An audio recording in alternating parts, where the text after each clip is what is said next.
আসসালামু আলাইকুম, রাফিজাস কিচেনে স্বাগতম। এই তো চলে আসলাম আপনাদের সাথে সিম্পল এবং মজাদার রেসিপি নিয়ে, রান্নার রেসিপি।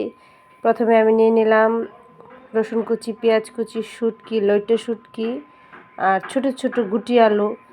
সাধারণত আমরা কিন্তু বিভিন্ন ধরনের রান্না করে খাই, কিন্তু এই সমস্ত রান্নাগুলো অনেক মজাদার।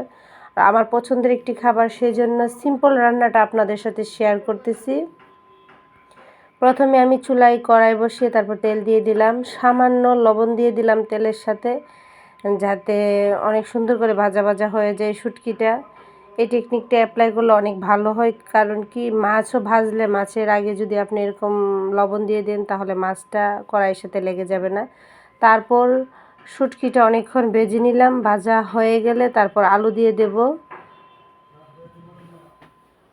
স্বাদ মতো লবণ, 1 চামচ হলুদ দিয়ে দেব, দিয়ে আমি নাড়াচাড়া করে নেব। যতটুকু সম্ভব নাড়াচাড়ার মধ্যে সুন্দর করে ভেজে নিতে হবে। আর এই রেসিপিটা অসম্ভব মজাদার। আমি আপনাদেরকে রেসিপি শেখাচ্ছি না, আমি যেভাবে রান্না করে খাই সেই রেসিপিটা আপনাদের সাথে শেয়ার করতেছি। আশা করি আপনাদের কাছে অনেক ভালো লাগবে। এই তো নাড়াচাড়ার মধ্যে আছি। আলুটা যত ভেজে নেবেন তত রান্নাটা অনেক মজা হয়। তারপরে দিয়ে দেব পেঁয়াজ কুচি, রসুন কুচি দিয়ে আলুটাকে আরও কয়েক মিনিট এভাবে ভেজে নেব, যাতে রসুন পেঁয়াজ দুটোই ভাজা ভাজা হয়ে যায়। রান্নাটা একদম সিম্পল, কিন্তু রান্নাটা অনেক মজাদার, অনেক পছন্দের একটা রান্না আপনাদের সাথে আমি শেয়ার করতেছি। সাধারণত মাছ মাংস সবাই খায়, কিন্তু যারা শুটকি পছন্দ করে এই ধরনের রান্না বা এই ধরনের তরকারি হলে কিন্তু আর কোনো কথাই নেই। তারপর আমি এভাবে ভাজা ভাজা করে নিচ্ছি। ভাজা ভাজা হয়ে গেলে তারপর দিয়ে দিলাম 1 চামচ মরিচ গুঁড়া, 1 চামচ হলুদ গুঁড়া, 1 চামচ লবণ, তারপর দিয়ে দিলাম 2 কাপের মতো গরম পানি, ফুটন্ত গরম পানি দিয়ে দিলাম। তরকারির মধ্যে যত ফুটন্ত গরম পানি দিবেন তত টেস্ট ভালো হয়।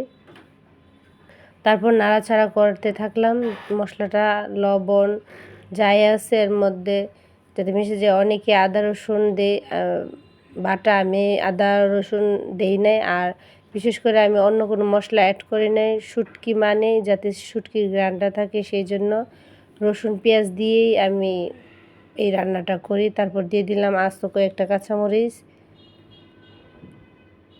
দিয়ে নাড়াচাড়া করে নিলাম। তারপর দিয়ে দেব ধনেপাতা, একদম খাঁটি ধনেপাতা দিলে ঘ্রাণটা অনেক ভালো হয়। তারপর নাড়াচাড়া করে ঢাকনা দিয়ে ঢেকে দেব।